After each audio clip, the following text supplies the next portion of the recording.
Hi, I'm Mark Lackey, and I'd like to help you compose a canon.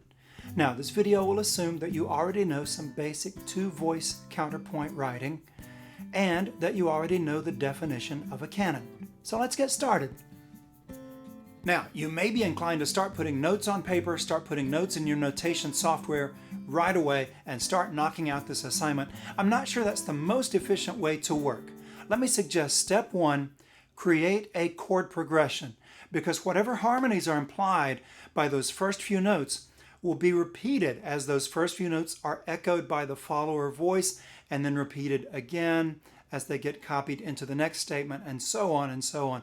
And so the good chord progression is the foundation for a good canon.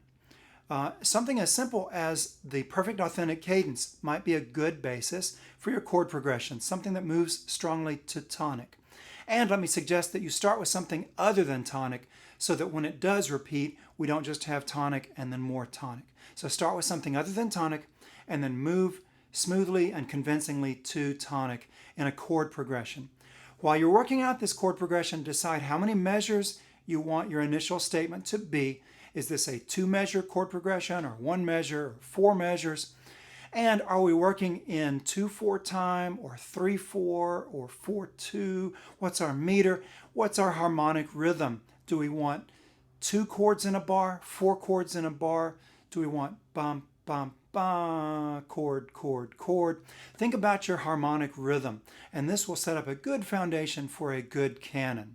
Now, this process, this step one, will require some trial and error, most likely, as it did for me, as you can see in my example right here.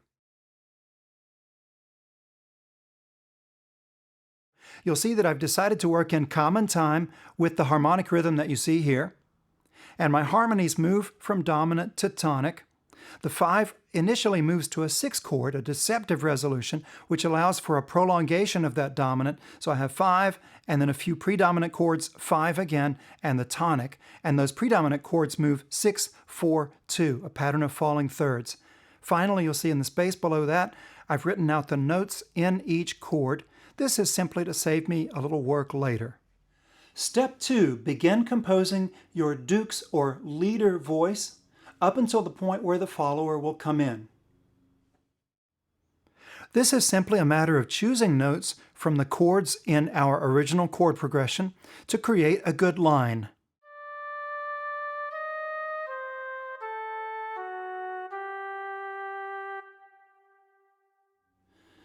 Step 3, copy this initial bit of music into the next measure or measures as your follower part. For your first canon, you might want to write a canon at the octave. So, for example, if your first note enters on D5, your follower might enter on D4 and copy that line an octave lower. I've chosen to copy the line at the unison, at the same pitch level in the same octave. This introduces some challenges because sometimes the Dukes will be higher and sometimes it will be lower than the comace or the follower. And I have to be aware of this as I compose my 2-voice counterpoint. Step 4, compose some counterpoint in the leader voice to fit together with what you now have in the follower. For this step, we will remember the rules of 2-voice counterpoint, composing with mostly consonant intervals, and where there are dissonances, handling them in special ways, as passing tones, as suspensions, etc. The notes that we choose will come primarily from that chord progression we worked out back in step 1. That will be our guide. And finally, we want to enjoy the rhythmic flexibility and variety that's possible. Rather than one-to-one or first species counterpoint, give the 2 voices some independence.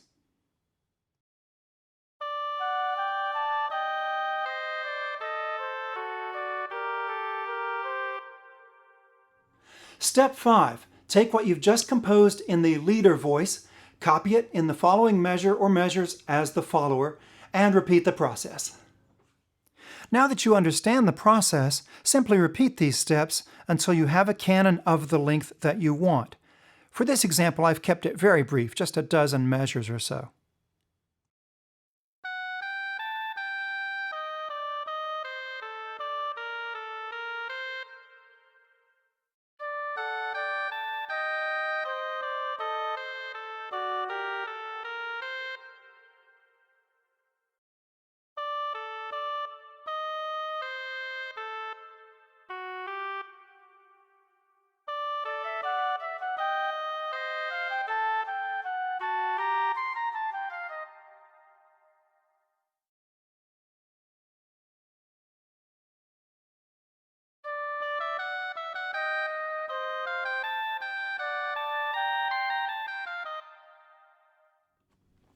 Step 6.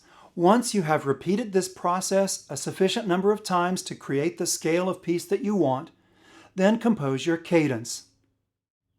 For a final cadence in common practice style, very often what we see is a cadential 6/4 followed by a 5 chord resolving to the tonic.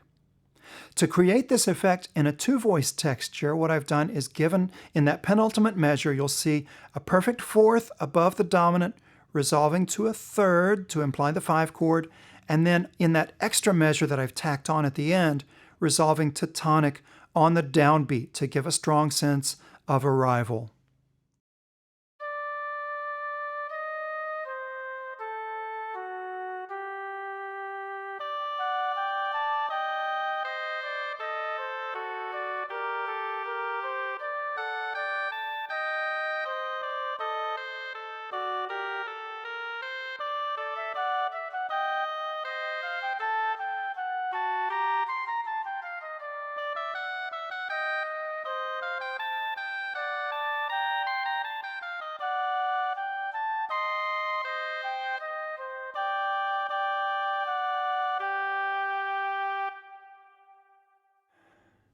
I hope this video has been helpful.